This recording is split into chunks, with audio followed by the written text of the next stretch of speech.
मेरे प्यारे आका सल्लल्लाहु तआला अलैहि वसल्लम के प्यारे दीवानों, इसी तरीके से कुरान मुकद्दस में एक और मकाम पर अल्लाह अज़्ज़ व जल्ल ने इरशाद फरमाया, बसा औकात ऐसा होता है कि इंसान जो है, अब खास गुफ्तगू की तरफ में आ रहा हूं, बसा औकात इंसान किसी को लंबी कार में आता देखता है, लंबी बिल्डिंग में देखता है और उसके पास अरबों रुपए देखता है, उसका ठाट माट देखता है तो कहता है यार अल्लाह ने कितना नवाजा है इसको, कितना खुश नसीब है ये, यार मेरे पास तो साइकिल नहीं है। ये होता है, मैं तो गरीब हूं, 10 बाय 10 के कमरे में रहता हूं। अब देखिए कुरान किस तरीके से इसको समझाता है। कारून के वाक़े के जरिए कुरान ने इसको समझाया। कुरान कहता है फ़ख़रज अला क़ौमिही फ़ी ज़ीनतिही क़ाल अल्लज़ीना युरीदूनल हयातद दुनिया या लैत लना मिस्ल मा ऊतिया क़ारून इन्नहु लज़ू हज़्ज़िन अज़ीम।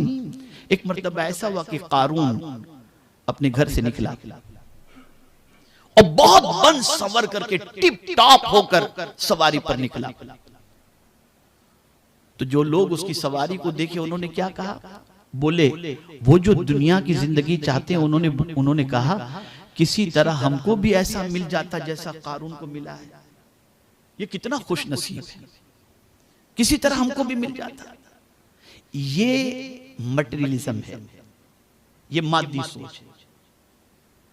लेकिन जैसे ही कुछ लोगों ने उस आन बान शान को देखने के बाद उस तरीके की तमन्ना की, तो सुनने वाले, उनकी तमन्ना सुनने वाले कुछ अल्लाह के नेक बंदे भी थे। तो अब उन्होंने क्या कहा उसे सुनिए। तो कुरान कहते हैं वक़ाल अल्लज़ीना ऊतुल इल्म वैलकुम सवाबुल्लाह खैरुल लिमन आमन व अमिल सालिहा वला युलक़ाहा इल्ला साबिरून। जिन लोगों ने ठाठ माठ देखकर कारून को खुशनसीब समझा था, और कुछ लोग थे जो इल्म वाले थे, उन्होंने क्या कहा, उनकी बात सुनने के बाद वो बोले जिन्हें इल्म दिया गया था, खराबी हो तुम्हारी, खराबी हो तुम्हारी, अल्लाह का सवाब बेहतर है उसके लिए जो ईमान लाए और अच्छे काम करे, और ये नहीं मिलता मगर उनको जो सब्र करने वाले।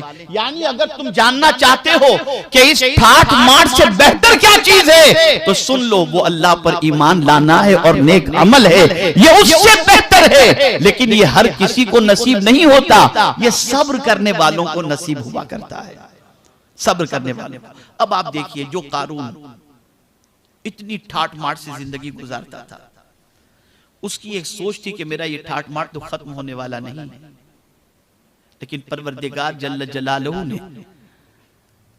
कारून को उसके खजाने के साथ धंसा दिया, और जब वो अपने खजाने के साथ जमीन में धंसा दिया गया, उसके बाद सबकी आंखें खुली और सब ने कहा मेरे मौला का करम है कि उसने हमें इस जैसा नहीं बनाया।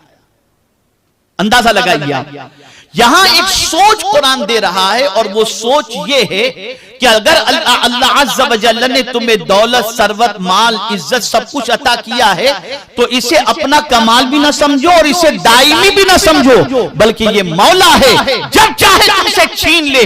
लेकिन मटेरियलिज्म के जो शिकार होते हैं, जिनकी पोजीशन मादी सोच की होती है, वो ये समझते हैं कि ये सब कुछ हमेशा रहने वाला है। लेकिन ईमान वाला सिर्फ ये सोचता है कि ये कोई चीज हमेशा रहने वाली नहीं है। अगर हमेशा कोई चीज रहने वाली है तो अल्लाह की जात रहने वाली है, इसलिए उससे ताल्लुक अपने मजबूत से मजबूत करना चाहिए।